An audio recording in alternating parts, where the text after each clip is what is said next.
Good morning student. I hope you all are doing well, and today I am going to discuss with you exercise 14.3 class 9th. Okay. Now the question is a survey conducted by an organization. A survey is conducted by an organization for the cause of illness and death among the women between the age 15 to 44 years. The age of the woman is 15 to 44 years is worldwide found the following figures in percentage.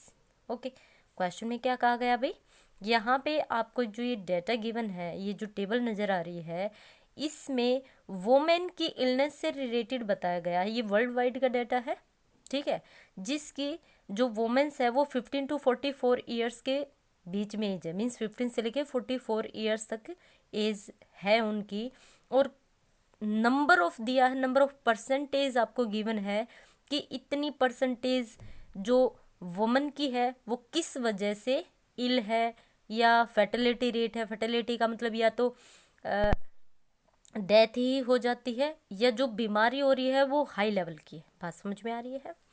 अब यहाँ पे percentage दी है, female fertility rate percent means 31.8% जो woman है वो किस वजह से इल है भाई, reproductive health condition. Means reproductive का मतलब क्या होता है, मीन्स कि बर्थ से रिलेटेड, ठीक है, रिप्रोडक्टिव बर्थ से रिलेटेड जो बीमारियां चल रही है वोमेन में वो 31.8% है।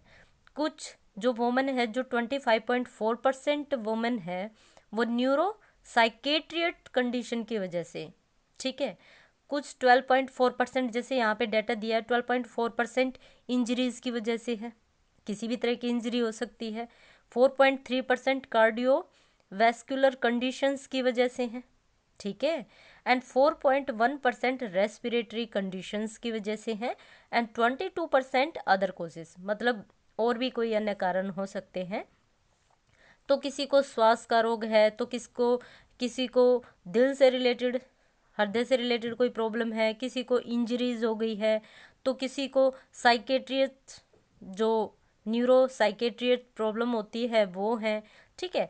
तो यहाँ पे डिफरेंट इल मीन्स बीमारियाँ दी हुई हैं और उनकी परसेंटेज दी है, ठीक है। आपको क्या बताना है, सबसे पहले तो आपको ये जो डाटा ये ग्राफिकली रिप्रेजेंट करना है कि ग्राफ में देख से ही पता चल जाए कि भाई कौन सी परसेंटेज जाता है, मीन्स कौन सी बीमारी सबसे ज़्यादा इफेक्ट कर रही है लेडीज़ को, ठीक है, वुमेन्स को सबसे ज़्यादा कौन सी बीमारी इफेक्ट कर रही है, डाटा में पता चल जाए कौन सी ऐसी बीमारियां हैं जो कम इफेक्ट कर रही हैं, है ना। तो जो सबसे ज़्यादा होगी उस पर अच्छे कदम उठाए जाएंगे, देखा जाएगा उसके लिए कुछ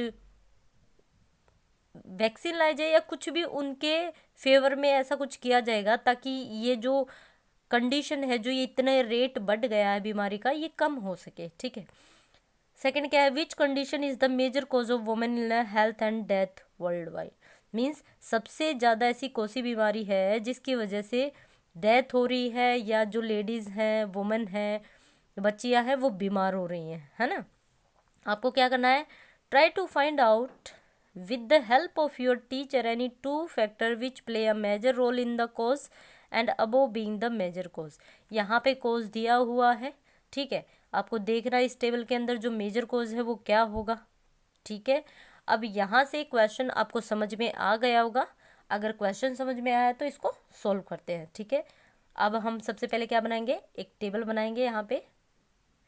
अब यहाँ पे हम एक ग्राफ बनाएंगे, थोड़ा सा रफली फिगर मैं यहाँ पे मेंशन करना चाहूँगी ग्राफ की कि हम कैसे बनाते हैं, ठीक है। हमारा क्वेश्चन है, अच्छे से क्लियर हो गया होगा। देखो हम ग्राफ कैसे बनाते हैं, हमारे पास 4 क्वाड्रेंट होते हैं, हम फर्स्ट क्वाड्रेंट को लेके चलते हैं, ठीक है। यहाँ पे ये हमारा एक्स एक्सिस होता है and this is why axis, okay. ये सब बातें हम प्रीवियस क्लासेस में क्लियर कर चुके हैं। अब यहाँ पे क्या होता है, ये हमारा होता है ओरिजिन, यहाँ पे आपको अपना ग्राफ रिप्रेजेंट करना है, ठीक है। अब यहाँ पे आप क्या रखोगे, आप जो भी परसेंटेज गिवन है उस परसेंटेज को यहाँ पे रखोगे, लेकिन वो परसेंटेज क्या होनी चाहिए, जहाँ पे आप ये यूनिट रिप्रेजेंट कर सकते हो वो यूनिट कैसी होनी चाहिए, इक्वल में होनी चाहिए। जैसे हम क्लास इंटरवल बनाते हैं 0 to 5, 5 to 10, मीन्स इसी वे में होना चाहिए। जो उनकी डिस्टेंस है, बीच का जो गैप है वो इक्वल होना चाहिए। लाइक अगर यहाँ पे 5 ले रहे हो तो नेक्स्ट वाला 10, देन 15, देन 20, 25, इस वे में आपको लेना है। डाटे में जो भी गिवन है वो इनके बीच में आ जाएगा, ठीक है। वैल्यूज़ को इस तरह से लेना है, या अगर आपका डाटा किसी का मल्टीपल है तो वो मल्टीपल भी आप यहाँ ले सकते हो। जैसे हमारे क्वेश्चन में क्या था, वैल्यू 22 भी थी, 4.1 भी है, 4.3 भी है। तो हमें पता है हम 0 to 5 अगर इस डाटे को लेते हैं तो ईजिली हमारी सभी वैल्यूज़ उसमें आ जाएंगी, है ना। तो यहाँ पे जो वैल्यू रखेंगे एक्स एक्सिस पे वो हमारी कौन सी वैल्यू रहेंगी, कोजिस को हम यहाँ पे लिखेंगे, ठीक है। और उसी के अकॉर्डिंग बनाएंगे। जिसका जितना डाटा होगा सिर्फ यहाँ पे हम बार ग्राफ की हेल्प से रिप्रेजेंट करते जाएंगे, ठीक है। अगर डाटा डबल में दिया होता है तो 2 bar graph, double bar graph यहाँ पे बनाएंगे, ठीक है। ये था रफ फिगर। अब हम फटाफट बनाते हैं with the help of scale. थोड़ा सा और पेज लेना पड़ेगा हमें। हाँ जी, यहाँ पे लिया हमने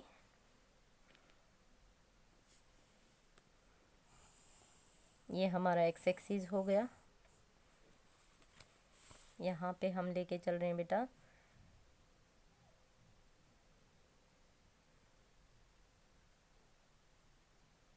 वाई एक्सिस,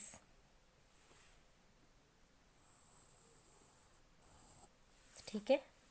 ये हमारा वाई एक्सिस हो गया, ये हमारा एक्स एक्सिस हो गया। यहाँ पे हम कोजिस को रिप्रेजेंट करेंगे और यहाँ पे हम किसको रिप्रेजेंट करेंगे, जो भी फीमेल फर्टिलिटी रेट है, फीमेल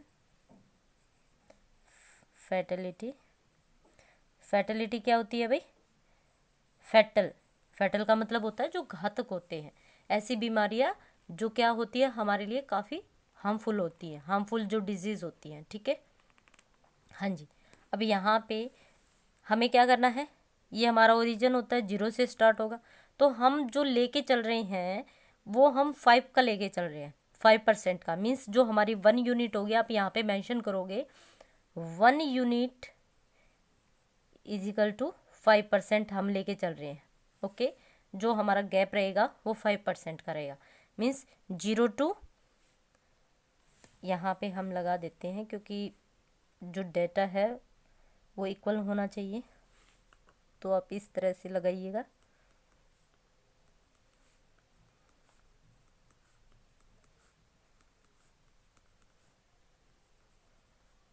ओके बेटा, सो हमने क्या लिया, 0 to 5, देन 10, 15, 20, 25, 30, 35, 40, ठीक है। ये परसेंटेज में गिवन है, हमारे पास ये डेटा आ गया है। अब हमें यहाँ पे क्या करना है, यहाँ पे कोजिस को देखना है। लेकिन वो जो आपका ग्राफ रहेगा वो कैसा रहेगा, बार ग्राफ बनाने के लिए जो ये डिस्टेंस है ना, ये भी इक्वल रखना। ऐसा नहीं करना है कि कोई तो ग्राफ आपका बिल्कुल ही नैरो हो और कोई बहुत ज़्यादा वाइड हो जाए, ऐसा नहीं करना है बच्चा। तो यहाँ से भी हम सेम गैप लेके चलेंगे, सेम गैप रहेगा हमारा यहाँ से। एक मिनट, यहाँ से लेते हैं।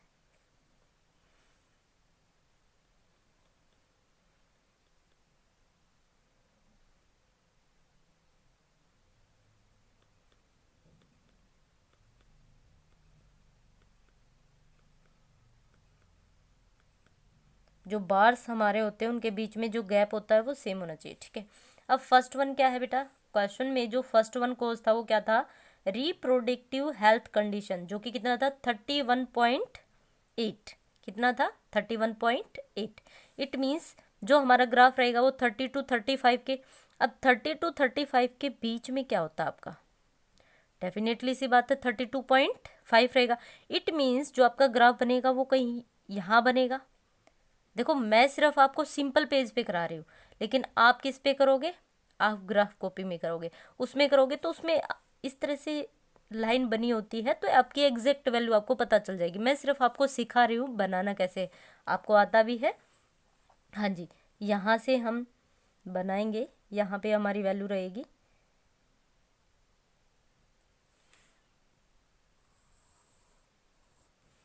ठीक है, ये हमारा फर्स्ट बार बन गया यहाँ पे।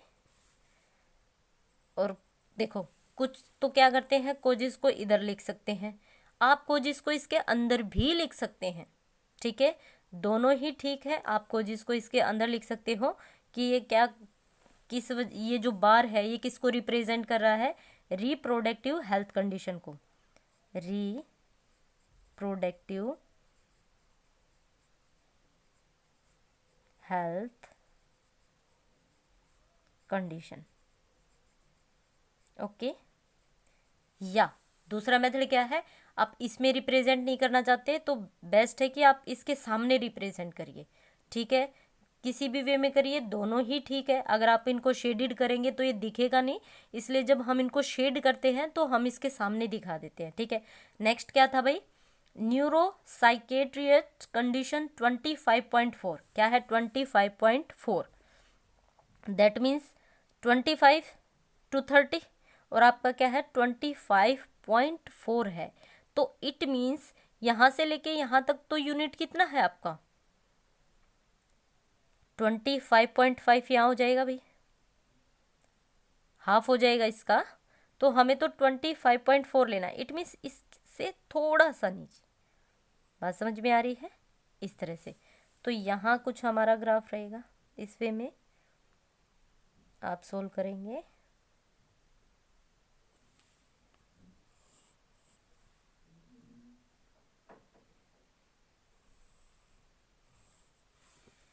और जितना आपका बार की डिस्टेंस होती है उतने इनके बीच में गैप होना चाहिए, ये नहीं है कि एक बार आप इतना बना रहे हो तो दूसरा बार आप यहाँ पे बना रहे हो, ठीक है, इनके बीच का जो गैप है और जो बार की डिस्टेंस है बिल्कुल सेम होना चाहिए, इसलिए हम पहले ही स्केल की हेल्प से ये सब बना लेते हैं, ठीक है। हाँ जी, यहाँ पे इसका कोज लिखेंगे, नेक्स्ट वाला मैं यहाँ सामने दिखा रही हूँ, आप इसको भी सामने लिखिएगा, क्योंकि आप इनको जब शेड करते हैं ना तो ये ज़्यादा मतलब रिप्रेजेंटेशन होती है वो और भी अच्छी लगती है, ठीक है। हाँ जी, तो इसका क्या कोज था भाई,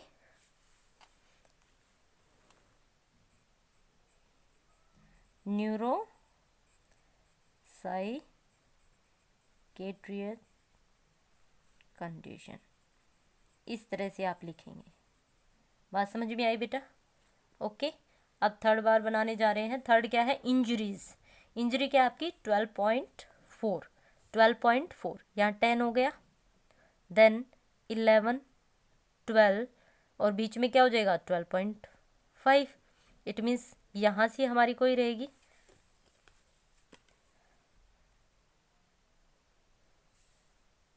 इस तरह से हम यहाँ पे डॉट लगा लेते हैं ताकि हमें पता चल जाए कि कहाँ पे आएगा, ठीक है।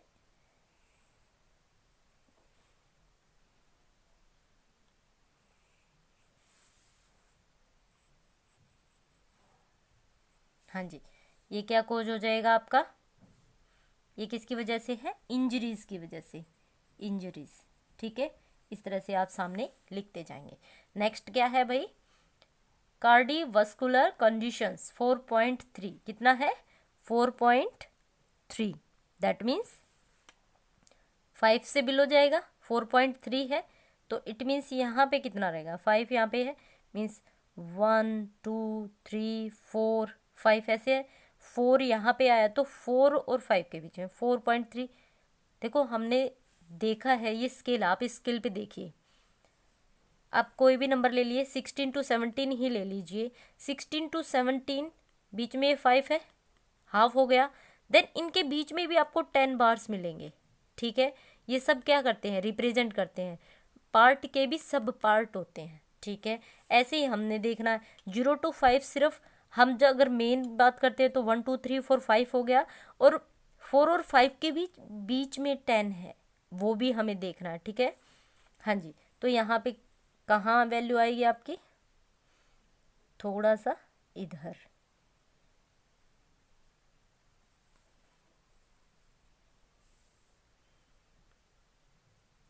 हम डॉट लगा लेते हैं, इजी रहेगा।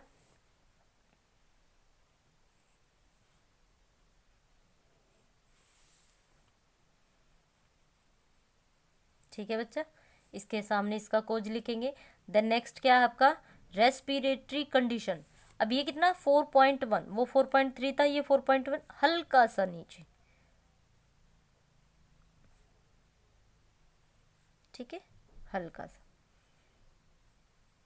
ओके, द नेक्स्ट वन क्या है भाई, अदर कोजेस।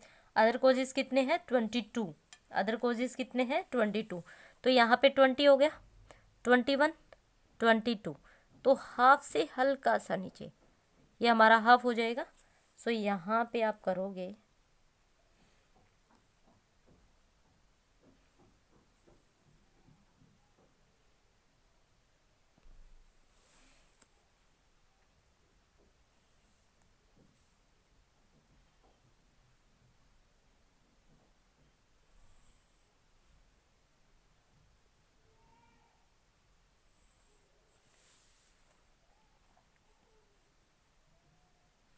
ठीक है बच्चा, इसका कोजेस के सामने लिख देंगे। इस तरह से हमें एक ग्राफ बनाना था, यहाँ पे हमने ग्राफ बनाया है, इसी वे में आपको बनाना, हर एक के सामने उसका कोज लिख देंगे, ठीक है।